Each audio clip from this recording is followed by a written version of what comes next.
English Leap Podcast. From Speak English with Class. Hey everyone, welcome back to the English Leap Podcast, your go-to English podcast for learning English, leveling up your life, and becoming the version of yourself you're proud of. I'm Erin. And I'm Evan.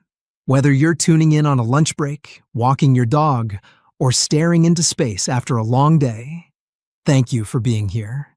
We've got something special for you today. That's right. This episode kicks off a brand new segment on our podcast. We're calling it Shadowing English Speaking Practice, where we bring you short, powerful stories written with emotion, clarity, and shadowing in mind.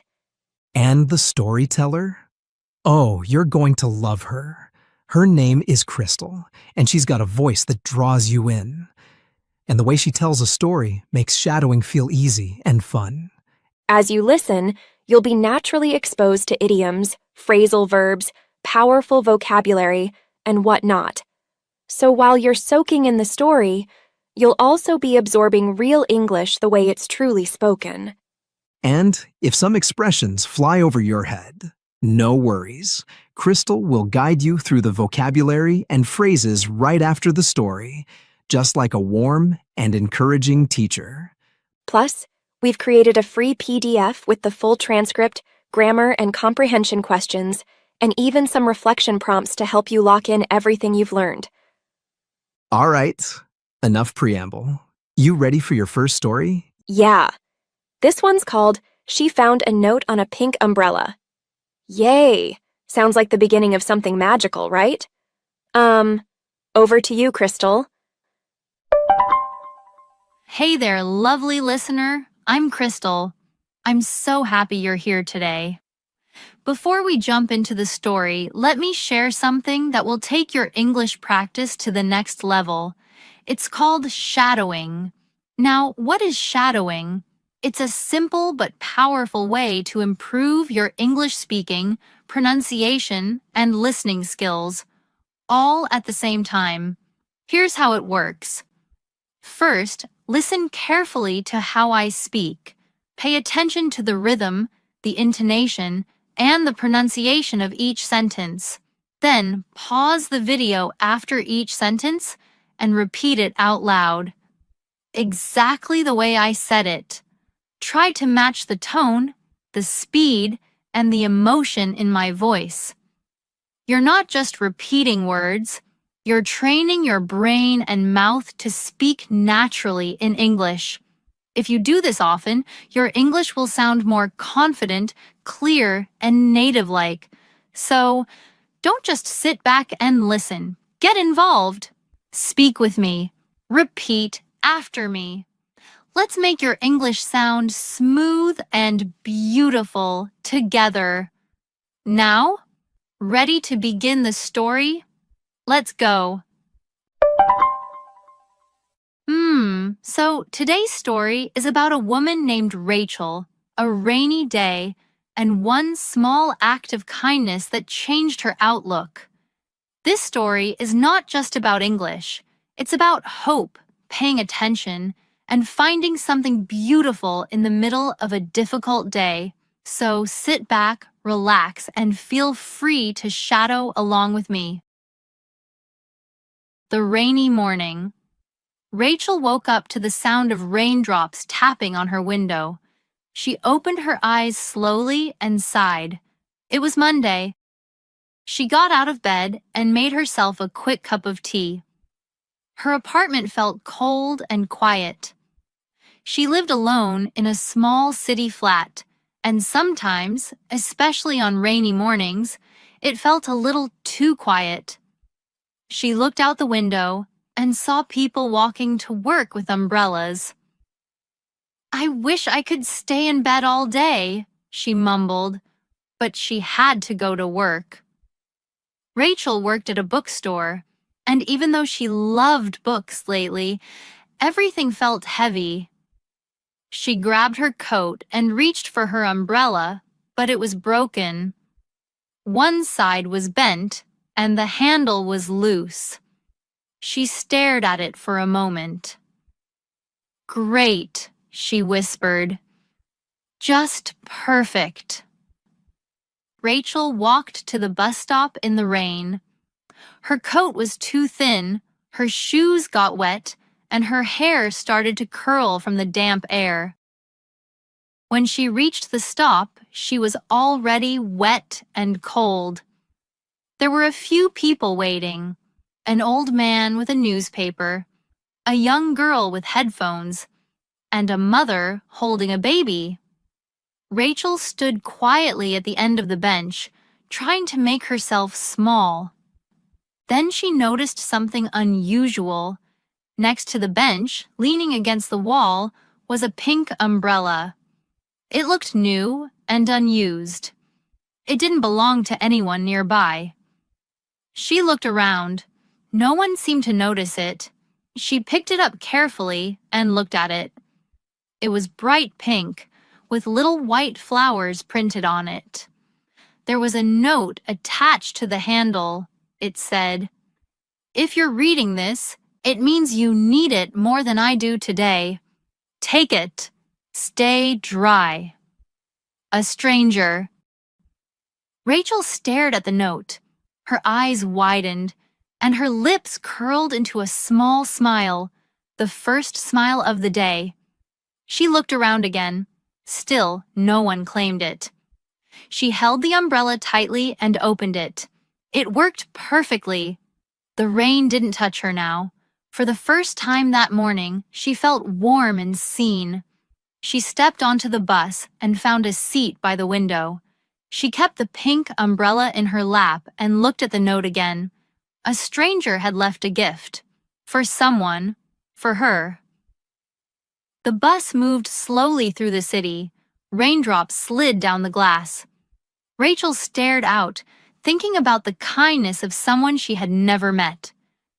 She arrived at the bookstore a little early. She unlocked the door, stepped inside, and turned on the lights. The place smelled like paper and coffee, two things she usually loved. She hung the pink umbrella near the coat rack, smiling to herself. Her coworker, Grace, walked in a few minutes later. "Nice umbrella," she said, raising an eyebrow. "Pink suits you." Rachel laughed. "It's not mine. It's a gift from a stranger." Grace looked confused, so Rachel told her the whole story. When she finished, Grace said, "That's the sweetest thing I've heard all week." Rachel nodded. "It really is. It changed my whole morning." That night, when Rachel got home, she dried off the umbrella and carefully placed it by the door. She sat on her couch and thought for a long time. She wasn't sure why that one kind act meant so much, but it did. She wanted to do the same for someone else. So the next day, she left a book on the bench by the bus stop. It was one of her favorites. She wrote a small note and placed it inside the cover. "This book made me smile. I hope it makes you smile too." A stranger. Then she walked away. The next week, she noticed something beautiful. Someone had left a pair of warm gloves on the bench with a note. "If your hands are cold, these are for you. Take them." 2 days later, she saw a little bag of candy with another sweet message. She wasn't sure who was leaving them. Maybe it was more than one person. But a quiet little chain of kindness had begun, and she had been the first link. Sometimes life feels heavy. Rainy days come. We lose umbrellas. We get soaked. We feel alone. But sometimes, a pink umbrella waits for us on a bench. And that one moment of kindness, that one act of care, is enough to remind us, people care. You're not alone, and you can pass it on. And that's Rachel's story. A little moment, a little mistake, and yet it became a beautiful memory. I hope it reminded you that even on the messiest days, something kind or even a little funny can show up and change how we feel. And if you practiced shadowing with me, give yourself a big high five. See? How simple and how effective this practice was.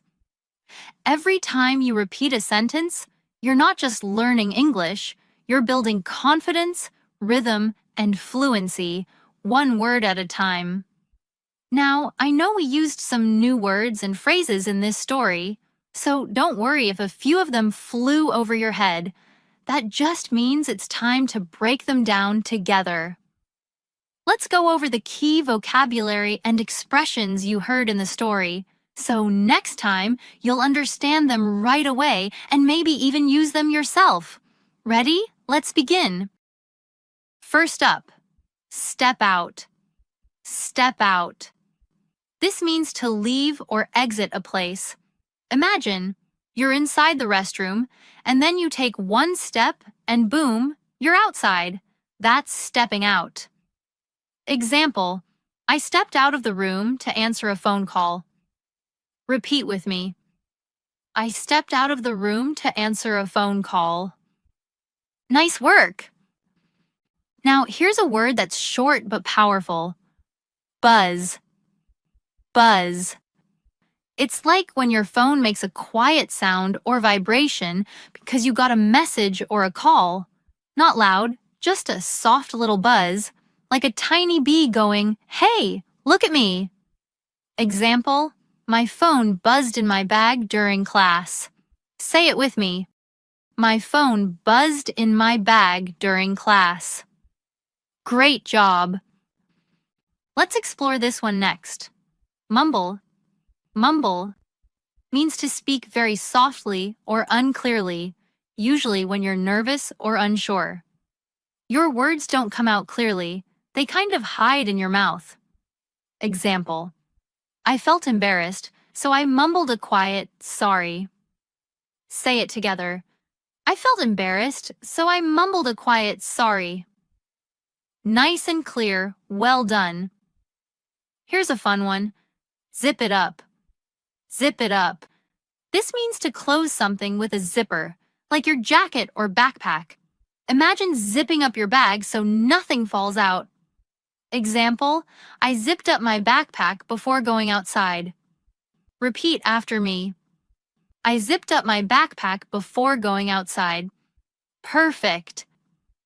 This next one is all about emotions. Awkward. Awkward. If something feels uncomfortable or a little embarrassing, we say it's awkward, like being stuck in an elevator with someone you accidentally saw in the restroom. Oops. Example, waiting in silence felt awkward. Say it with me. Waiting in silence felt awkward. Good job. You'll hear this one in real life all the time. End up. End up. This means you arrive at a situation by accident, not by plan. It's like when you don't check the sign and end up in the wrong place. Example, I didn't check the door and I ended up in the men's room. Let's say it. I didn't check the door and I ended up in the men's room. Excellent. All right, this one's super helpful when you're nervous. Take a deep breath. Take a deep breath. It means to calm down by breathing in slowly. It helps you pause, relax, and reset. Example, she took a deep breath before entering the room. Say it out loud. She took a deep breath before entering the room. Ah, that's better. All right, here's another one for you. Slid down. Slid down. It means to move smoothly down from a higher place to a lower one, often by accident, gravity, or without control. Think of something slipping or gliding down slowly. Example, the ice cream melted so fast it slid down the side of the cone. Sticky fingers, but a perfect image for this phrase. Let's repeat. The ice cream melted so fast it slid down the side of the cone. Sweet job. Now, this one's super relatable. Messy day. Messy day. A messy day is a day when nothing goes right. Everything feels chaotic or out of control. We all have them. Example, I missed the bus, spilled my coffee, and forgot my homework. It was a messy day. Let's say it together. I missed the bus, spilled my coffee, and forgot my homework. It was a messy day. You nailed it. Here comes a fun one. High five. High five. We use this to celebrate something good, a gesture where you slap hands with someone. Let's celebrate you practicing today. Example, she got an A on her test. High five. Say it proudly. She got an A on her test. High five. Yes. And finally, one that's kind of funny. Flew over your head. Flew over your head. When something flies over your head, it means you didn't understand it. It was too fast or too tricky. Example, the joke flew over my head. I didn't get it. Try this. The joke flew over my head. I didn't get it. Great. Look at you. Amazing work today. Just by repeating and understanding these phrases, you've taken another big leap in your English journey. Which word was your favorite? Let me know in the comments. See you in the next story. Now, back to Aaron and Evan. Thanks, Crystal. That was the perfect wrap-up. I love how just one short story can teach so many useful expressions. Absolutely. And for all our listeners, don't forget, you can replay the story anytime and keep shadowing with Crystal until it feels natural. That's how real progress happens, bit by bit.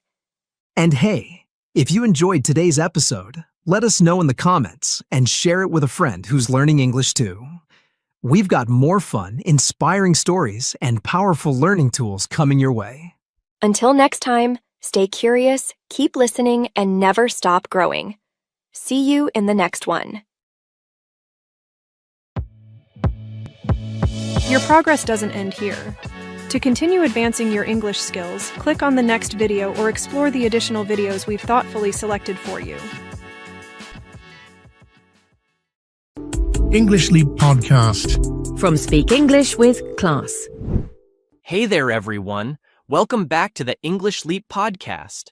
I'm Evan, and as always, I'm here with my wonderful co-host, Aaron.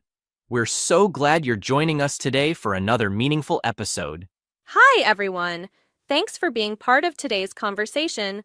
So, let me ask you, have you ever felt stuck in a relationship that leaves you feeling drained, sad, or even anxious? Maybe it's a friend, a family member, or a partner. You care about them, but something feels off. Yeah, and instead of feeling supported, you find yourself walking on eggshells, always worrying about saying the wrong thing. If that sounds familiar, you're not alone. Many people face these situations, and it's not easy. Exactly. Today, we're talking about how to handle a toxic relationship. We'll share insights, practical steps, and gentle advice to help you recognize what's happening and figure out what to do next. And to help us, we have Lucy joining us. She's great at explaining these ideas in a simple, friendly way, like talking to a good friend who understands you. Lucy will share clear tips and stories to help you see if a relationship might be harmful. She'll also show you steps you can take to protect yourself and feel better. And as always, we'll learn some useful English words and phrases along the way. Ready to get started? Let's bring Lucy on and learn how to find healthier, happier connections.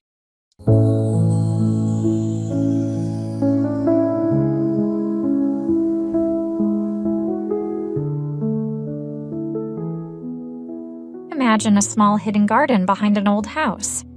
You plant a tiny seed there, full of hope. You water it, give it sunlight, and wait patiently. Slowly, a sprout appears, delicate and green. Over days, the seedling grows stronger. You feel proud and happy, as it reaches upward. But one morning you notice something strange. A heavy vine from a nearby plant wraps around your seedling's stem. It blocks the sunlight and steals the water. Your tender plant struggles to stand. If left alone, it will wither. Deep down, you know what must be done. You must remove the choking vine so your young plant can breathe and grow again. This garden scene can help us understand handling a toxic relationship. At first, a relationship might feel hopeful, like a seed planted with care. But over time, subtle actions or words can wrap around your heart, leaving you anxious, sad, or confused. Just like the vine that harms the seedling, a toxic relationship drains your energy and blocks your happiness. Learning to handle a toxic relationship means freeing yourself. It means giving yourself room to grow, just like cutting away the vine to let the plant find the sunlight. You may know the saying, "It is better to be alone than in bad company." On the surface, it sounds simple. Do not stay with people who treat you poorly. But the meaning runs deeper. The phrase reminds us that sometimes being alone brings peace, healing, and room to rediscover yourself. Choosing distance from hurtful relationships is not weakness, it is strength. Bad company may appear in many forms: a partner, a friend, or even a family member who does not value your well-being. Understanding this phrase shows that stepping away from harm is an act of self-love. Some believe toxic relationships are always obvious and dramatic. They might expect shouting or betrayal. But many toxic situations are quiet. A person may make small remarks that make you doubt yourself. You might feel tense around them without knowing why. Another misconception is that leaving is easy. Often, it is hard because you might care about the person or remember the good times. You may hope things will improve. This is normal. Facing these feelings takes courage. Recognizing them helps you move toward healthier choices. Handling a toxic relationship is more than simply walking away. It involves recognizing when something feels wrong. Do you feel safe with this person? Respected? Valued? If not, then something must change. Handling it may mean setting boundaries, seeking help, or ending the relationship. It is about trusting your instincts, honoring your feelings, and knowing your worth.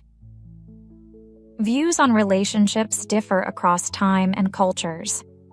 In the past, some cultures stressed staying together no matter what. Others placed personal well-being first. Today, many understand that love should not cause constant pain. Though traditions vary, the idea that you deserve respect in any relationship is gaining strength worldwide. This shift reminds us that our feelings are not wrong. If a bond hurts more than it heals, culture should not trap you. Instead, it can encourage you to find a healthier path. Admitting a relationship is harmful can feel painful. You might worry it means you failed, but recognizing a toxic bond shows you value yourself. It means you understand you deserve kindness, honesty, and support.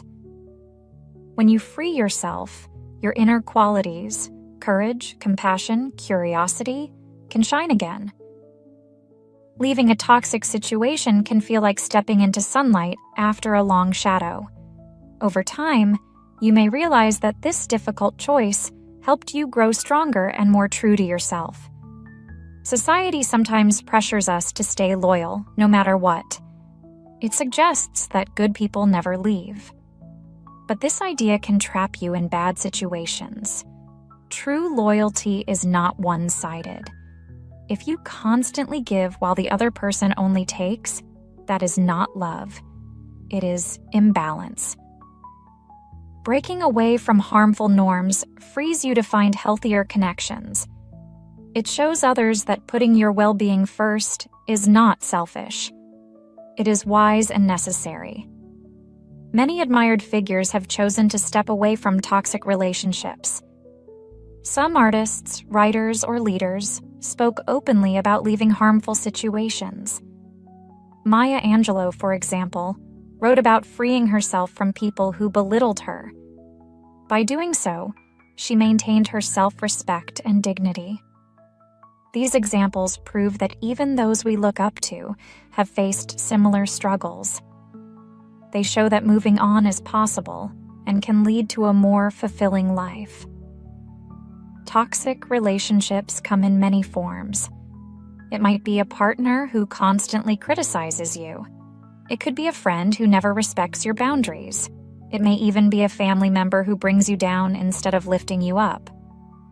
Sometimes, a work relationship becomes toxic, making you doubt your abilities. The key is understanding that no matter the form, you deserve to feel safe and seen. Handling a toxic relationship often involves speaking up, seeking guidance, or ending the relationship to protect your heart. Let us return to the saying, "It is better to be alone than in bad company."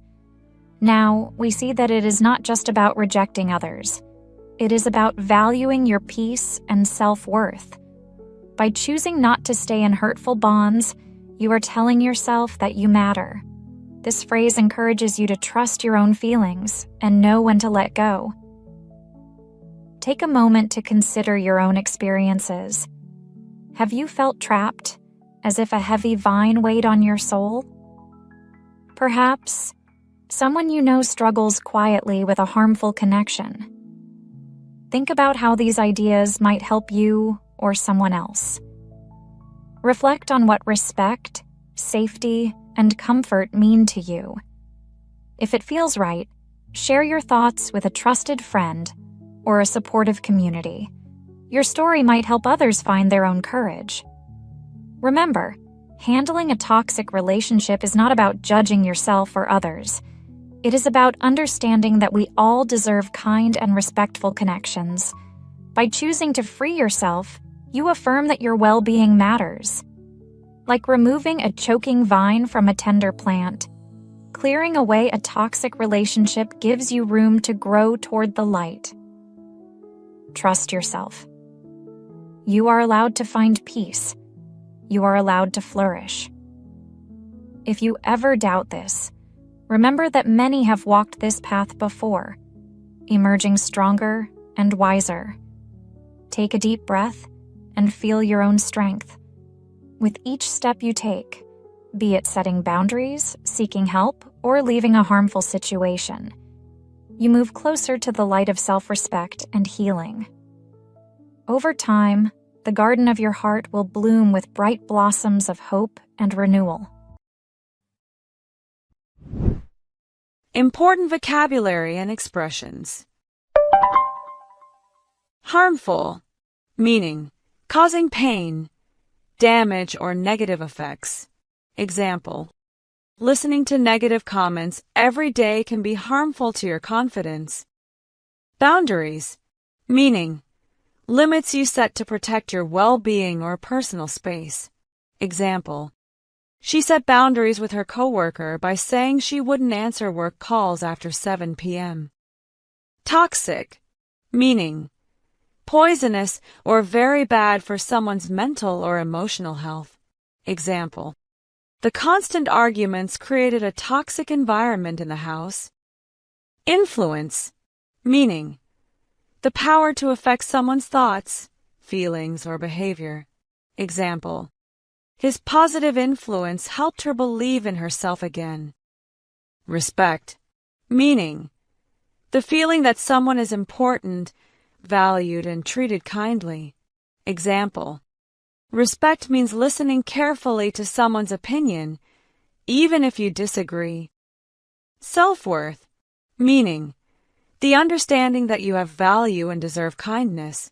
Example: after starting therapy, she learned to value her self-worth and say no to unfair requests. Free yourself, meaning to escape from a situation that holds you back or hurts you. Example: he freed himself from his fear of failure and started working on his dreams. Well, that's all for today's episode on handling toxic relationships. We hope this discussion and vocabulary help you recognize what might be going on in your own life, or support someone you care about. Thanks for listening to the English Leap podcast. Don't forget to subscribe and download the episode PDF. It has the story, key vocabulary, and tips we talked about. It'll help you review and practice what you've learned. Remember, it takes time and courage to make positive changes. Keep listening, keep practicing, and step by step, you'll grow more confident, both in your English and in making healthy choices. We'll see you in the next episode. Until then, take care of yourself, trust your instincts, and know that you deserve relationships that help you grow, not hold you back. Bye for now, and as always, happy learning! Your progress doesn't end here. To continue advancing your English skills, click on the next video or explore the additional videos we've thoughtfully selected for you. English Leap Podcast. From Speak English with Class. Hey there, English learners. Welcome back to another episode of the English Leap podcast, your go-to podcast for learning English, where we grow your language skills and your confidence side by side. I'm Erin. And I'm Evan.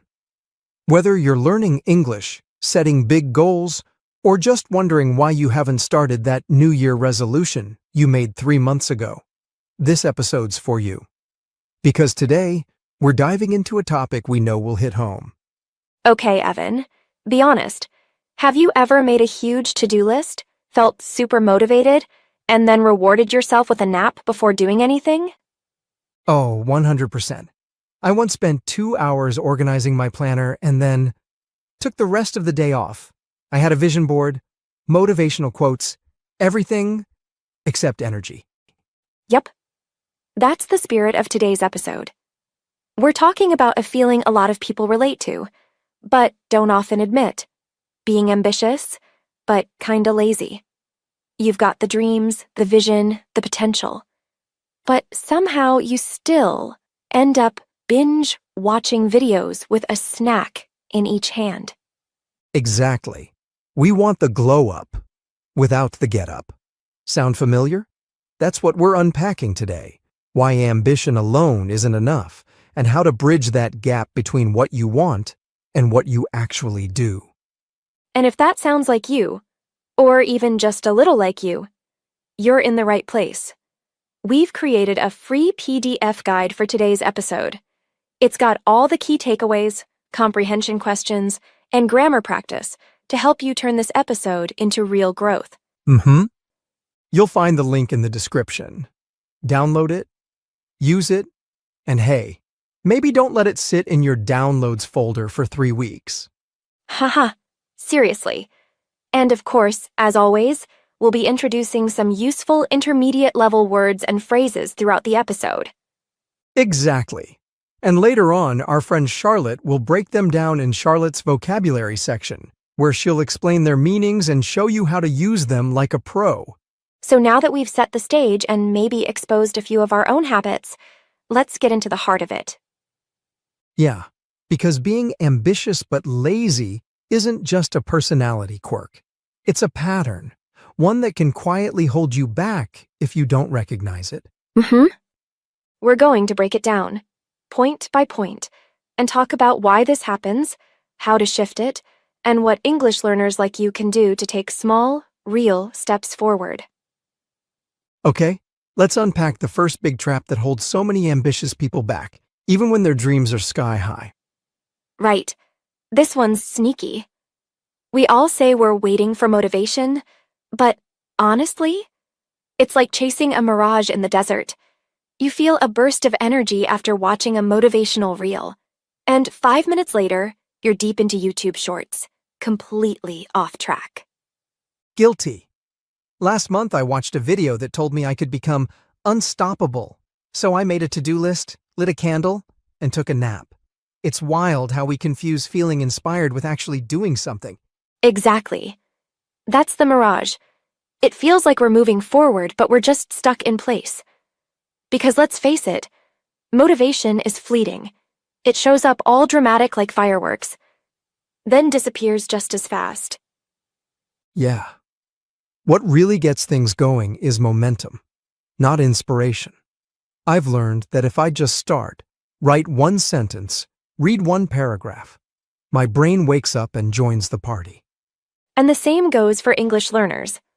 Don't wait for the perfect moment or perfect mindset to practice.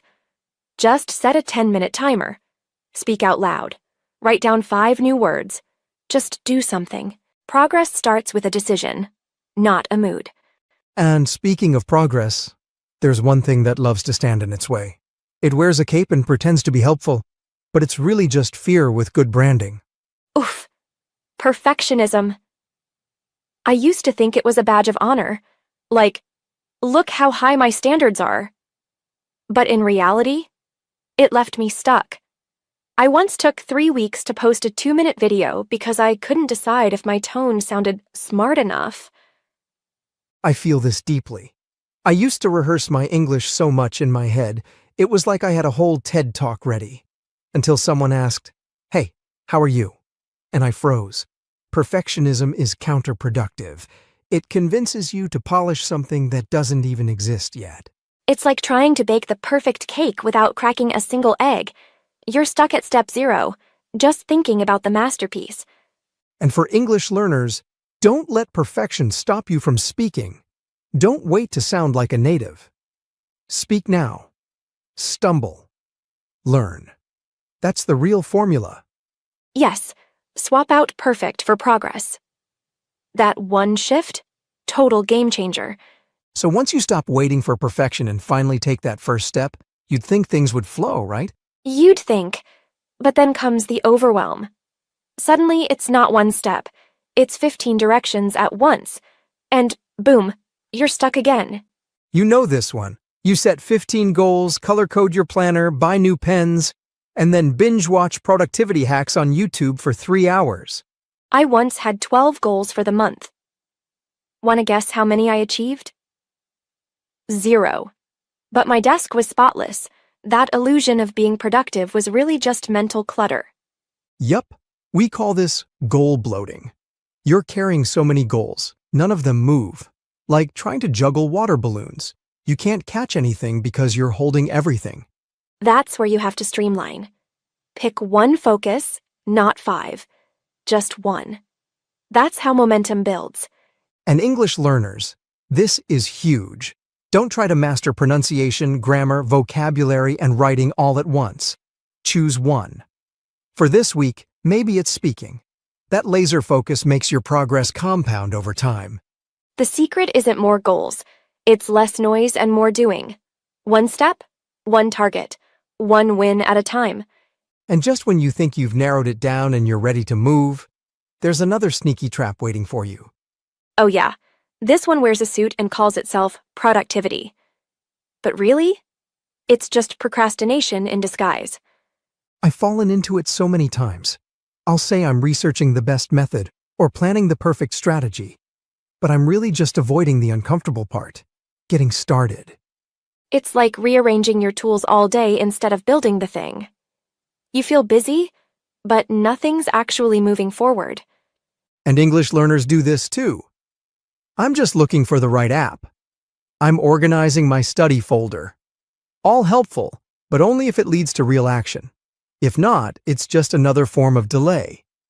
Here's a tip. Ask yourself, am I preparing to do the work or postponing it? Big difference. Don't let the preparation phase become your permanent residence. Start messy.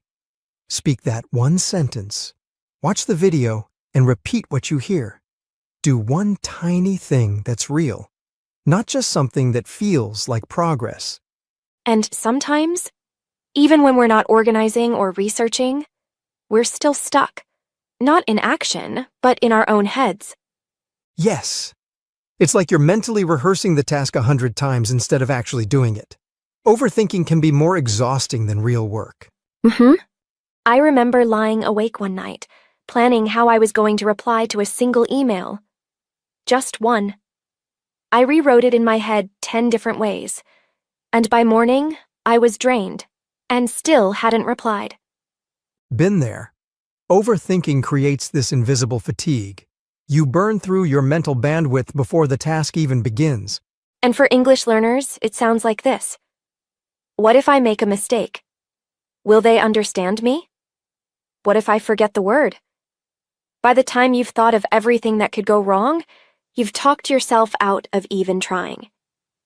Here's a mindset shift. Thinking is helpful up to a point. After that, it's analysis paralysis. Do a brain dump, write down your thoughts, then take one micro action. That resets the cycle. Say the sentence out loud. Record yourself. Make the mistake, then move. Overthinking never teaches as much as doing does. And you know what, Aaron? That brings us to something people rarely talk about. What looks like laziness is often just fear in a clever disguise. Absolutely. I remember staring at a blank screen for hours, telling myself I was just tired. But deep down, I was terrified the work wouldn't be good enough. Fear can be paralyzing. It convinces you that not trying is safer than failing, and that fear wears many masks. Procrastination, overthinking, avoidance.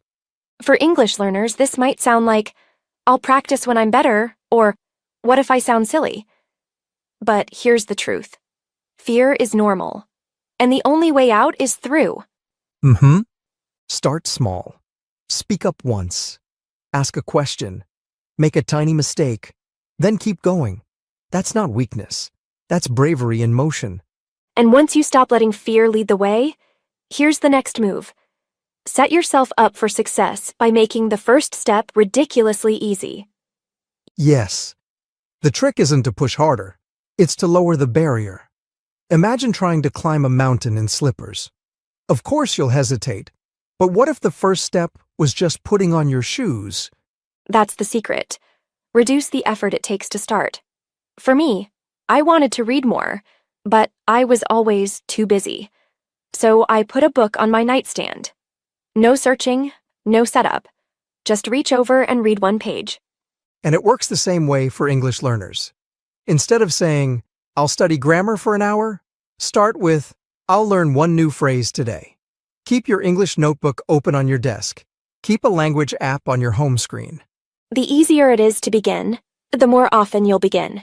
And those tiny actions, they compound. Before you know it, you've built a habit. Not by willpower, but by design. And there it is. Sometimes it's not about working harder. It's about starting smaller. Make it easy, make it obvious, and let the momentum do the heavy lifting. Yep. And now that we've unpacked all 7 points, we hope you're walking away not just motivated, but ready to take that first small step, whether it's for your goals, your English, or both. And of course, we know we dropped quite a few powerful words and phrases along the way. So it's time to hand things over to Charlotte for your vocabulary breakdown. Charlotte's got you covered with simple meanings and fresh examples to help you use these words in real life. Take it away, Charlotte. Hi, friends. I'm Charlotte, and here are some intermediate words and phrases from today's episode to boost your English. Let's jump in. Quirk. Meaning, a unique or unusual habit or behavior. Example. One of his quirks is talking to his plants every morning before work. Mirage. Meaning, something that appears real or promising but isn't. Example. The idea of overnight success is often just a mirage. True growth takes time. Momentum. Meaning, a force that keeps something moving or progressing. Example. After cleaning one drawer, I got into the momentum and ended up organizing the whole room. Perfectionism. Meaning, the desire to be perfect, often leading to delay or fear of failure. Example. His perfectionism kept him from finishing the painting. He was never satisfied with it. Stumble. Meaning, to make a mistake or lose balance temporarily. Example. She stumbled over her words during the interview but recovered gracefully. Streamline. Meaning, to make something simpler and more efficient. Example. We need to streamline our morning routine so we're not always late. Mental clutter. Meaning, excess thoughts or distractions that affect focus. Example, I couldn't study with so much mental clutter, so I wrote everything down to clear my head. Disguise. Meaning, to hide something's real appearance or truth. Example, his confidence was actually a disguise for how nervous he felt inside. Overwhelm. Meaning, to feel stressed or unable to manage due to too much happening. Example, I was overwhelmed by the number of messages waiting for me after my trip. Frustration. Meaning, the feeling of being upset or annoyed because things aren't going as expected. Example, she felt deep frustration when the website kept crashing during her test. Friction. Meaning, resistance or obstacles that make progress harder. Example, the app's complicated sign-up process created too much friction, so I gave up. That's your vocabulary boost for today. Try using a couple of these words when you write or speak English this week. The more you use them, the more natural they'll become. See you next time. Thank you, Charlotte. That was super helpful. Those words are going straight into my daily conversations. And for all of you listening, if today's episode resonated with you, take one action today. Just one. Don't wait for perfect conditions. Don't wait to feel ready. Start messy. Start small. Just start. All right, friends. We'll see you in the next episode, with more real talk, more laughs, and more ways to level up your English and your life. Stay curious, stay kind, and most importantly, keep going. Bye for now. Your progress doesn't end here. To continue advancing your English skills, click on the next video or explore the additional videos we've thoughtfully selected for you. English Leap Podcast. From Speak English with Class. Hello, lovely listeners. Are you ready to take your English skills to the next level? Well, you've come to the right place. Whether you're learning on the go or just chilling, our podcast is your ultimate companion to boost those speaking and listening skills. That's right. Welcome back to the English Leap Podcast. I'm Daniel, and today we're going to help you introduce yourself like a boss. No more awkward moments or nervous stumbles. Today is all about mastering self-introductions. And I'm Jennifer. We've all been there, right? That moment when you're asked to introduce yourself at a new job, in a class, or even at a social event, and suddenly your mind goes blank. Don't worry, you're not alone. Today we'll help you get past that. Exactly. We're breaking it down step by step to make sure your next self-introduction is smooth and confident. But before we dive in, don't forget to grab our free PDF guide. It's got all the tips and vocabulary you need to make your intro flawless. Link is in the description below. Okay, so let's start with the basics. What exactly is a self-introduction? Well, it's simple. Imagine meeting someone for the first time. You want them to know who you are, right? That's where a self-introduction comes in. Yep, it's like giving someone a quick preview of your life, a trailer. Whether you're meeting a new friend, starting a new job, or even joining an online group, how you introduce yourself really sets the tone. Exactly. Imagine meeting someone, and they just stand there in silence. Awkward, right? A self-introduction breaks the ice, and it's your first chance to show people a bit of who you are. You're basically the star of your own movie. And who doesn't want a star in their own movie? So Jennifer, why is a self-introduction so important in the first place? Well, it's all about first impressions, Daniel. You know the saying, you never get a second chance to make a first impression. It's so true. How you introduce yourself can make you seem confident, friendly, and approachable, or if you're unprepared, nervous, or uninterested. Exactly. And let's be real. We all want to come across as confident and likable, right? Plus, being prepared with a solid self-introduction reduces anxiety. If you know what you're going to say, you're less likely to stumble over your words. Absolutely. It's like having a GPS when you're driving in a new city. Without it, you're lost. But with it, you know exactly where you're going. Preparation is key. Perfect analogy, Jennifer. Being prepared not only helps you introduce yourself effectively, but also boosts your confidence in any setting, whether it's social, professional, or casual. And let's not forget, a memorable self-introduction can leave a lasting impression. People are more likely to remember you if you introduce yourself clearly and confidently. It's like leaving your mark. Totally agree. Whether you're meeting new classmates, going for a job interview, or mingling at a networking event, nailing your self-introduction opens the door to more opportunities and meaningful connections. So, in a nutshell, a good self-introduction is crucial. It helps you make a positive first impression, reduces anxiety, boosts confidence, and makes you memorable. Well said, Jennifer. Now that we've laid the groundwork, let's move on to the fun part: how to create the perfect self-introduction. We're going to break it down step by step. Awesome. Let's dive into the key components of a great self-introduction. All right, the first part of any self-introduction is, of course, the greeting. Jennifer, how would you greet someone in a formal setting?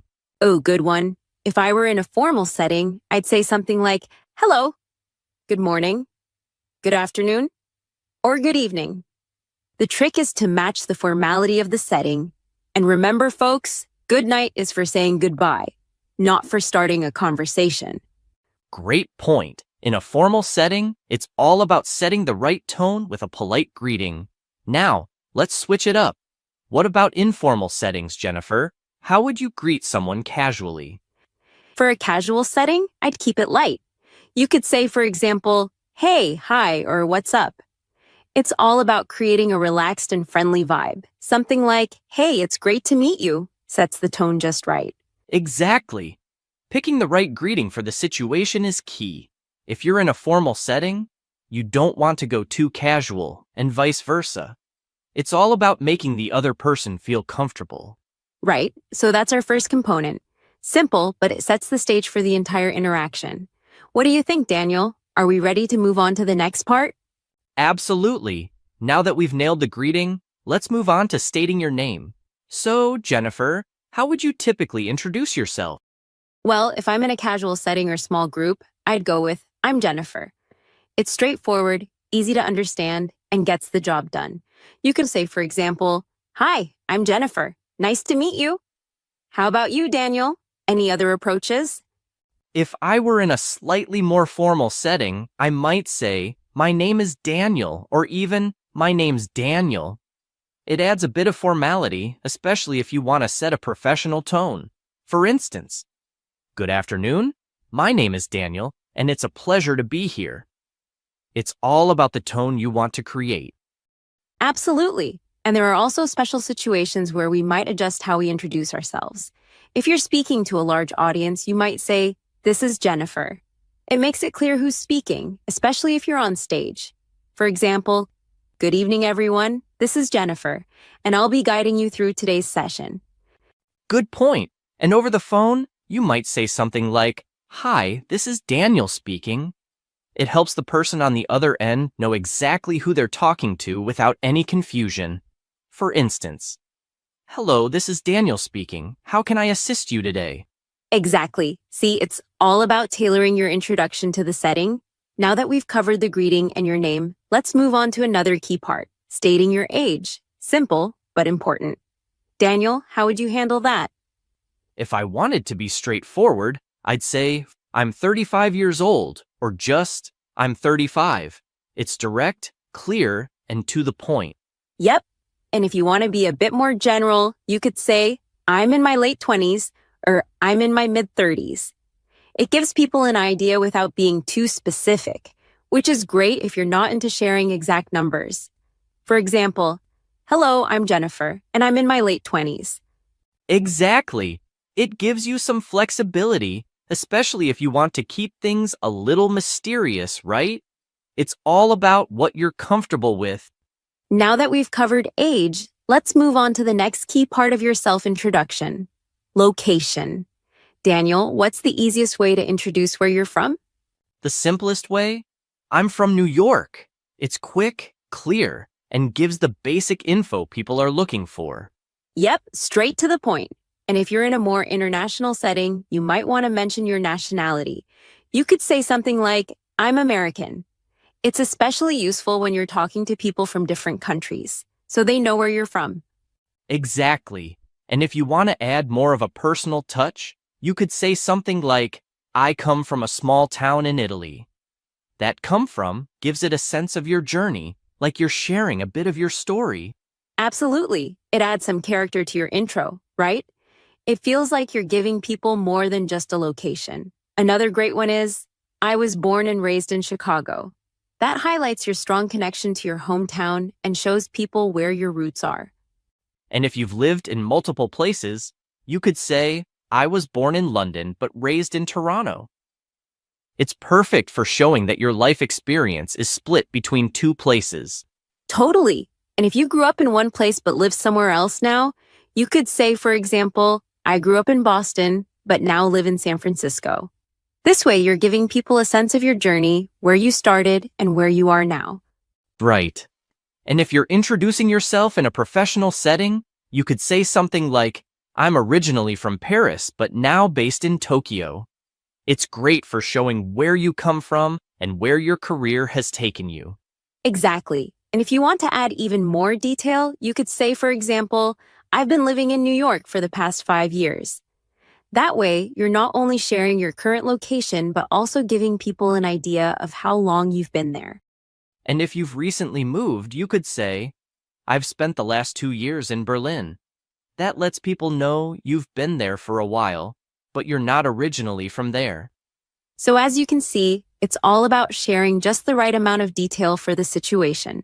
Sometimes you can keep it simple, and other times, diving deeper into your story can be more engaging. Right. Now that we've got location covered, let's talk about your qualifications and education. Jennifer, what's an easy way to introduce your academic background? Well, a simple way would be to say, for example, I'm a marketing graduate. It's short, clear, and perfect for casual introductions. And if you want to add more specific details, especially in a professional setting, you could say, I have a Bachelor of Arts in Marketing. This gives a more formal touch, which is great if you're in a business or professional environment. Exactly. And if you're still studying, you could say something like, I'm currently taking a course in digital marketing. It's a great way to show that you're still learning and developing your skills. Yep, people love to hear that you're actively improving yourself. So remember, you can keep it short or add a bit more detail depending on the situation. Now, Jennifer, let's move on to professional information. How would you talk about your job and company? Okay, here's a simple one. I work at XYZ Corporation in the marketing department. It's clear and gives both your company and department, which is perfect for formal settings. Exactly. And if you want to keep it even shorter, you could say, for example, I work for XYZ Corporation. This works well if the company's name is well known, and there's no need to specify the department. Totally. And if you want to focus more on your position, you could say, I'm a project manager at XYZ Corporation. This gives people a clear idea of both your job title and where you work. And if you're talking about the field you work in, you could say something like, I work in sales. This keeps things broad, perfect for when you want to keep it general. And if you want to highlight your specific role, you could say, I work as a deputy manager. It adds more detail to your introduction, especially if your job title is important in the conversation. Once again, it's all about sharing the right amount of information based on the situation. You can either keep it general or dive deeper into your specific role, whatever feels right for you. Exactly. Now, Daniel, let's talk about experience. How would you share how long you've been working in your field? Easy. You could say, for example, I have 10 years of sales experience.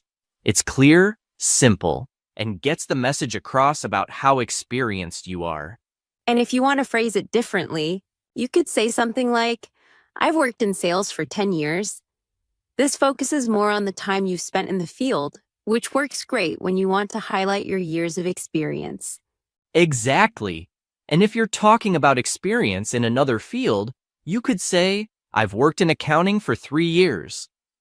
It's a simple way to share your background, and it's great when switching fields. So it's all about tailoring the details to what's needed.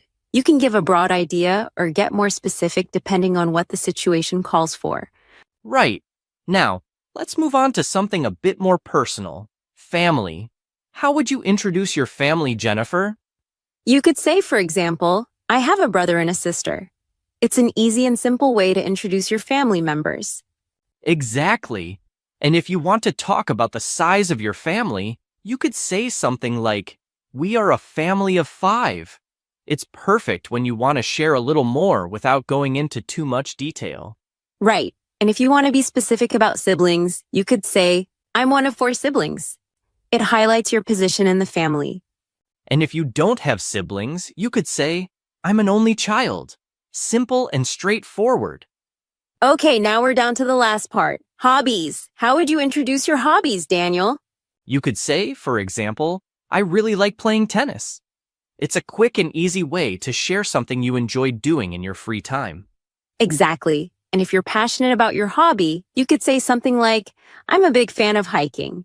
It shows that you really enjoy the activity. And if you want to show dedication to a hobby, you could say, for example, I'm a keen runner. That gives a sense that you're really into it. Once again, it's all about the level of detail you want to share based on the conversation. Keep it casual or dive deeper. It's your call. All right, that wraps up our guide on crafting the perfect self-introduction. Now, let's talk about how you can practice and improve your introductions. Yes, practicing is key to getting better. So, Daniel, what do you suggest our listeners do to practice their self-introductions? Great question. First, I encourage all of you to write down your own self-introduction using the components we've discussed today. Then you can practice in front of a mirror or record yourself to see how you sound. That's a fantastic idea. And once you've practiced, why not share your self-introduction with us? You can post it in the comments section below or reach out to us on our social media platforms. We'd love to give you feedback and support you as you improve. Yes, we can't wait to help you continue your English learning journey. Remember, the more you practice, the more confident you'll become in introducing yourself in any situation. That's right. Thank you so much for joining us today. We hope you found this episode helpful. Absolutely.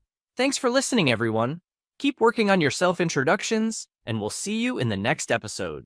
Until next time, take care of yourselves, stay strong, and keep learning. We'll see you soon. Bye, everyone. Thanks for tuning in. And remember, your self-introduction is your chance to shine, so make it count. Your progress doesn't end here. To continue advancing your English skills, click on the next video or explore the additional videos we've thoughtfully selected for you. English Leap Podcast. From Speak English with Class. Hey there, everyone. Welcome to the English Leap podcast. Hi, friends. I'm Evan, and we're thrilled to have you with us today. Absolutely. Whether you're sipping your morning coffee or taking an evening stroll, thanks for tuning in. So, Erin, let me ask you and our listeners a question. Sure. What's on your mind? Do you ever feel like your weekends just disappear in the blink of an eye? Oh, all the time. One moment it's Friday night, and the next it's Sunday evening. It's like someone hit the fast-forward button. Haha. Exactly. I think many of us can relate to that feeling. So today, we're going to chat about how we spend our weekends and maybe find ways to make them more fulfilling. Sounds great. But before we dive in, just a quick reminder. We've got a free PDF with all the key points from today's episode. Yes, you'll find it in the description below.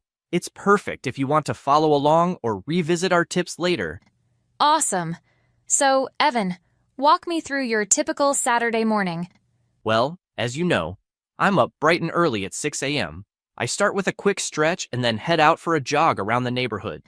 You must know all your neighbors by now. Pretty much. There's Mr. Thompson, who always waters his garden at 6:30 sharp, and Mrs. Lee, who walks her dog Muffin. Muffin? That's adorable. Yeah, and Muffin tries to race me every time.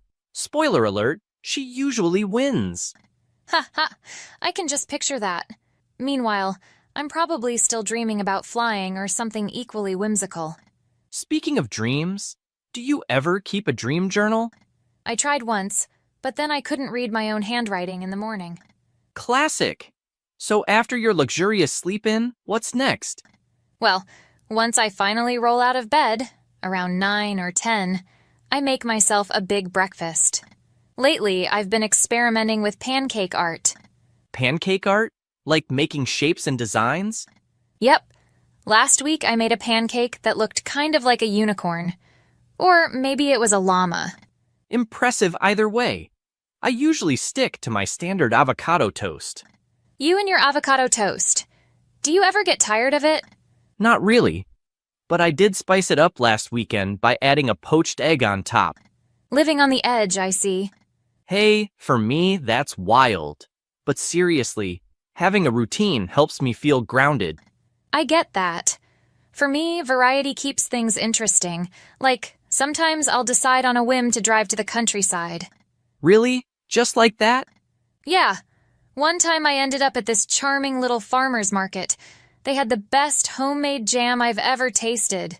That sounds delightful. Maybe I should be more spontaneous. Maybe. Or maybe we balance each other out. True. So after breakfast, what's next on your agenda? If the weather's nice, I might grab a book and head to the park. There's this big oak tree that's perfect for reading under. That sounds peaceful. I usually tackle some chores after breakfast. Laundry, cleaning, that sort of thing. Ah, the productive citizen. Do you ever take a break? Well, funny you should ask. Last weekend, I decided to try something different. I took a pottery class. No way. How did that go? Let's just say I have a newfound respect for ceramic artists.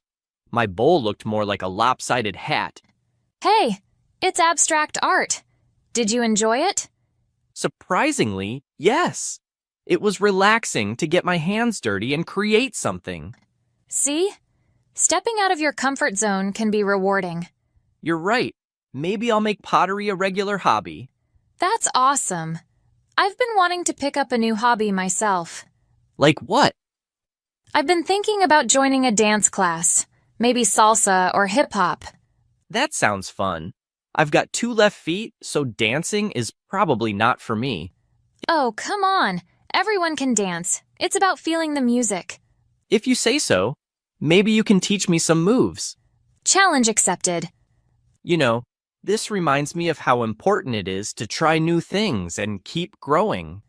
Absolutely. Hobbies can really enrich our lives and reduce stress. Speaking of enriching experiences, spending time with family and friends is so important too. How do you usually connect with them on the weekends, Evan? That's a great question. Family and friends are super important to me. On weekends, I often organize get-togethers. Last Saturday, for example, I hosted a game night at my place. Oh, fun! What games did you play? We started with some classic board games like Monopoly and Clue, but things got really competitive when we switched to charades. Let's just say my acting skills leave a lot to be desired. I can imagine. I'm terrible at charades. I always end up laughing too hard to act anything out. Same here. But that's part of the fun, right? Lots of laughter and memorable moments. Absolutely. I think those shared experiences really strengthen our relationships. Couldn't agree more. Do you have any favorite activities with your friends or family? Well, my family loves cooking together. On Sundays, we have this tradition where everyone contributes a dish to a big family dinner. That sounds wonderful. Any signature dishes? My mom makes an incredible lasagna, and I usually handle dessert. Last week, I attempted a chocolate lava cake. Ooh, ambitious! How did it turn out? Let's just say we ended up having ice cream instead. The center was more like a solid rock than molten lava. Haha! Hey, it's the effort that counts. Plus, ice cream is always a good backup. True. It was a good laugh, and we had a great time regardless. You know, cooking together is such a great way to bond. Maybe I should suggest that to my family. You should. Even if the meal isn't perfect, it's about the time spent together. Exactly. Sometimes I feel like we're all so busy that we forget to just enjoy each other's company. So true. That's why I try to unplug and be fully present when I'm with loved ones. That's a good practice. I admit, I'm guilty of checking my phone too often. Aren't we all? Maybe we can both make an effort to minimize screen time during social gatherings. Deal. Speaking of socializing, do you ever host movie nights? Yes. In fact, I'm planning one for this weekend. Thinking of doing a themed night. Maybe 80s classics. Nice. I'll bring the popcorn if I'm invited. Of course you're invited. The more, the merrier. Awesome. I'll dust off my leg warmers and neon headband. Ha ha ha. Now that's commitment. It'll be a blast. You know, these kinds of activities really recharge me, which brings me to another topic, self-care. Ah, yes. Self-care is so important. What's your go-to self-care routine? Lately, I've been getting into mindfulness meditation. Just 10 minutes in the morning helps clear my mind. That's great. I've heard good things about meditation. I might have to give it a try. You should. It's surprisingly effective. What about you? For me, it's all about pampering. I love taking long baths with essential oils, and I've recently started using those fancy bath bombs. Bath bombs? I've seen those, but never tried one. Oh, you have to. They make the water all colorful and smell amazing. It's like a mini vacation in your tub. That does sound relaxing. Maybe I'll pick one up next time I'm at the store. Do it. Self-care isn't just about the physical, though. I also try to journal to process my thoughts. That's a good idea. Getting thoughts down on paper can be very therapeutic. Exactly. It helps me reflect on the week and set intentions for the days ahead. Speaking of the days ahead, how do you usually plan for the upcoming week? Well, I try to set aside some time on Sunday evenings to look at my schedule. I'll jot down any important meetings or events. That's smart. I do something similar. I use a planner app to organize my tasks and set reminders. Oh, I prefer good old pen and paper. There's something satisfying about physically checking off a task. I get that. Maybe I should switch to a paper planner. Give it a try. It might change your life. Perhaps. Do you also meal prep for the week? I've tried, but I usually end up eating all the prepped food by Tuesday. Same here. I have no self-control when it comes to snacks. Glad I'm not alone. Maybe we need to find better strategies. Agreed. Perhaps prepping just a couple of days at a time might work better. That's a good idea. Less overwhelming and less temptation to eat everything at once. Exactly. So, any big plans for next weekend? Actually, yes. I'm thinking of organizing a small picnic with friends at the park. That sounds lovely. Count me in if there's room. Always room for you. I'm planning to bring some homemade sandwiches and maybe try baking cookies again. Fingers crossed they turn out better than the lava cake. Hey now. But yes, let's hope so. I'm sure they'll be delicious. I'm planning to visit my grandparents next weekend. That's wonderful. Family time is so precious. It is. My grandma promised to teach me her secret apple pie recipe. Ooh, that sounds like a family heirloom. Definitely. I'm excited to learn it and maybe surprise everyone at the next family gathering. You'll have to bring some to the picnic. If all goes well, I'd be happy to. Great. Seems like we both have some nice plans lined up. Indeed. It's nice to have things to look forward to. Absolutely. Well, this has been a fantastic chat. It really has. I always enjoy our conversations. They're both fun and insightful. That's right. Before we wrap up, we're excited to introduce Charlotte, who will help us break down some key vocabulary and phrases from today's discussion. Stay tuned for that. But first, let's hear from Charlotte. Hi, Aaron and Evan. Hello, everyone. Thanks for having me on the show. I'm Charlotte, and I'm here to help you understand some important words and phrases we use today. Let's dive right in. In the blink of an eye. Meaning, very quickly, almost instantaneously. Example, the weekend was over in the blink of an eye. Hit the fast forward button.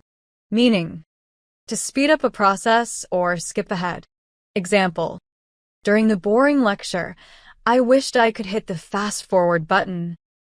Walk me through, meaning explain something step by step. Example: can you walk me through how to set up this new device? Whimsical, meaning playful and imaginative, fanciful. Example: the artist's whimsical paintings were a hit at the gallery. On a whim, meaning spontaneously, without planning. Example: she bought the dress on a whim while shopping. Living on the edge, meaning taking risks, being adventurous. Example: he's always living on the edge, trying extreme sports. 2 left feet, meaning clumsy in dancing. Example: I avoid dancing because I have 2 left feet.